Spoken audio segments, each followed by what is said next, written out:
Halo semuanya, kami dari Global Obat akan membahas topik mengenai health, safety, security, and environment. Dengan judul paper kami adalah Analisis pencemaran lingkungan akibat tumpahan minyak studi kasus kebocoran pipa minyak di Teluk Balikpapan menggunakan metode Job Safety Analysis. Berikut merupakan anggota tim dari kelompok kami, yaitu Mujadid Akmal, Raffi Firmansyah, dan saya sendiri Martin Marcelino Arifin. terdapat 5 poin yang akan kami bahas pada presentasi kali ini, yaitu pendahuluan, identifikasi masalah, metodologi penelitian, hasil dan analisis, serta kesimpulan dan cara. Yang pertama adalah pendahuluan. Pencemaran merupakan perubahan yang tidak diinginkan di lingkungan yang sebagian besar, merupakan hasil dari aktivitas manusia.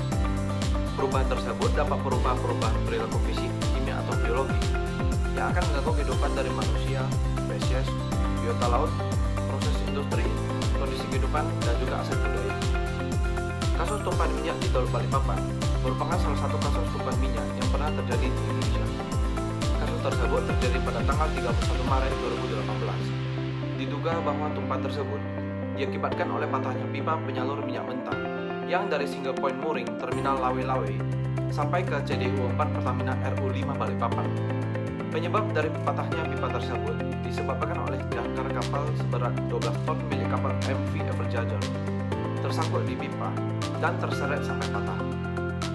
Tumpahan dari minyak ke laut itu tidak hanya berdampak kepada ekosistem, tetapi juga pada kesehatan dan ekonomi dari masyarakat sekitar. Sementara itu, banyak pembudidaya rajungan yang memelihara rajungannya langsung di laut daripada di kolam buatan. Dan akibat dari tumpahan minyak tersebut, panen rajungan terancam gagal dan perekonomian para pembudidaya rajungan akan menurun. Selanjutnya yaitu metodologi penelitian. Penelitian yang dilakukan adalah dengan menggunakan metode Job Safety Analysis atau JSA sebagai salah satu metode untuk mengidentifikasi bahaya pada suatu proses pekerjaan. Pelaksanaan metode JSA digunakan untuk mengurai dampak bahaya yang terdapat pada suatu proses pekerjaan. Berikut merupakan hal-hal yang didapatkan dari pelaksanaan metode JSA adalah sebagai berikut. Yang pertama adalah upaya pencegahan, mempersiapkan prosedur kerja, mempelajari kemungkinan cara kerja yang lebih aman, memberikan pelatihan rutin sebagai pengembangan diri, dan yang terakhir adalah sebagai parameter evaluasi sejauh mana diperlukannya perubahan pada alat kerja atau proses kerja guna perbaikan untuk jangka panjang. Berikut merupakan tabel hasil analisis JSA yang telah dilakukan. Didapatkan 5 tingkat bahaya pada saat proses berlabuhnya jangkar. Alasan mengapa proses berlabuhnya jangkar yang dianalisis sebagai JSA adalah karena pada kasus tumpahan minyak di Teluk Balikpapan disebabkan oleh putusnya pipa Pertamina di bawah laut akibat tersangkut jangkar kapal. Tingkat bahaya terbagi menjadi tingkat ekstrim sebanyak 1, tingkat sedang sebanyak 1, tingkat tinggi sebanyak 3. Dari potensi bahaya di atas, kesalahan pada proses berlabuhnya jangkar dapat mengakibatkan kebocoran pada pipa laut yang dapat membuat pencemaran terhadap lingkungan laut serta menimbulkan kebakaran kapal. Selanjutnya yaitu identifikasi masalah menggunakan fishbone diagram. Fishbone diagram digunakan untuk mencari akar permasalahan dari permasalahan yang ada. Dari berbagai faktor dan penyebab masalah tersebut, disimpulkan bahwa penyebab utama tumpahan minyak di Teluk Balikpapan adalah pipa minyak bawah laut yang putus atau patah. Adanya pipa putus tersebut disebabkan karena pipa bawah laut yang sudah berusia 20 tahun terkena jangkar dari kapal batubara dan terseret hingga putus. Pada saat kejadian terdapat kapal batubara yang menjatuhkan jangkar tidak sesuai pada tempatnya, yaitu pada area yang tidak boleh ada jangkar sehingga mengenai pipa bawah laut dan terseret sejauh 120 meter. Berikut merupakan faktor-faktor umum yang menjadi penyebab kesalahan dalam proses berlabuh jangkar, antara lain faktor internal, yaitu yang pertama kemampuan sumber daya manusia. Salah satu penyebab kegagalan atau kesalahan dari berlabuh jangkar adalah karena kurangnya pemahaman kepada pekerja tentang prosedur berlabuh jangkar yang sesuai. Yang kedua yaitu peralatan mesin jangkar. Pengoperasian peralatan yang baik harus didukung dengan kondisi peralatan mesin dan penunjang mesin jangkar yang baik. Faktor kondisi peralatan yang tidak cukup baik akan membuat kegagalan dalam berlabuh jangkar. Yang ketiga yaitu metode berlabuh jangkar. Dalam pelaksanaan metode berlabuh jangkar yang tidak seharusnya dilakukan atau melenceng dari prosedur dan pertimbangan merupakan kesalahan operasional yang menjadi permasalahan ketika proses berlabuh jangkar sedang berlangsung. Yang kedua yaitu faktor eksternal menguat, yaitu keadaan arus.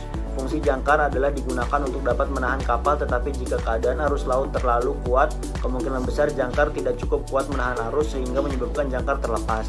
Yang kedua yaitu kedalaman laut. Penting untuk mengetahui kedalaman laut untuk memastikan kapasitas pada mesin jangkar yang dimiliki oleh kapal.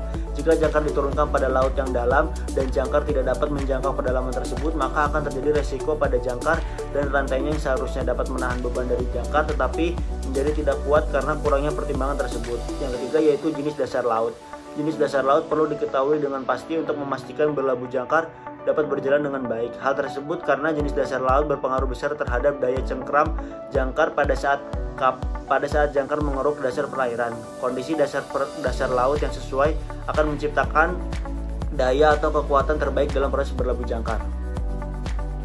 Selanjutnya yaitu mengenai saran yang dapat kami berikan dalam menanggulangi penyebab dari kesalahan berlabuh jangkar adalah dengan memberikan pelatihan rutin serta pemahaman atas tugas-tugas dari kru kapal dalam kegiatan berlabuh jangkar yang efisien.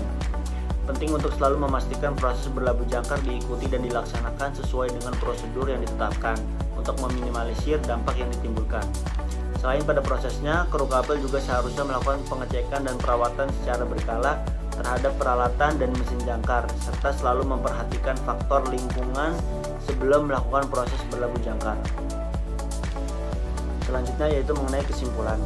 Dengan melakukan pendeskripsian masalah menggunakan metode fishbone serta hasil penelitian yang telah dilakukan, maka didapatkan akar permasalahan dari kasus tumpahan minyak di Teluk Balikpapan adalah kesalahan dalam memilih tempat berlabuh jangkar sehingga membuat pipa terseret jangkar kapal hingga patah. Upaya penanganan yang dapat dilakukan oleh manajemen kapal adalah dengan memastikan faktor eksternal dalam keadaan yang baik seperti mengecek kedalaman perairan, kondisi arus, dan jenis dasar laut.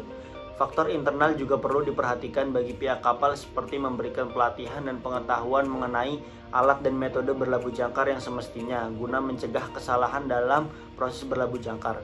Dampak yang ditimbulkan dari kasus tersebut adalah rusaknya kehidupan ekosistem laut karena minyak yang tumpah memiliki kandungan kimia yang berbahaya serta dapat menurunkan kualitas air laut karena minyak tersebut tidak mudah menguap. Pada manusia juga tumpahan minyak ini dapat menimbulkan iritasi mata, kulit, dan saluran pernapasan. Masyarakat pesisir pantai juga ikut terdampak atas tumpahan minyak tersebut karena para nelayan kesulitan mencari ikan dan membuat penduduk kesulitan mencari sumber makanan. Sekian presentasi dari kelompok kami. Apabila ada kesalahan kata, mohon dimaafkan. Semoga ilmu yang kami berikan dapat bermanfaat. Terima kasih semuanya.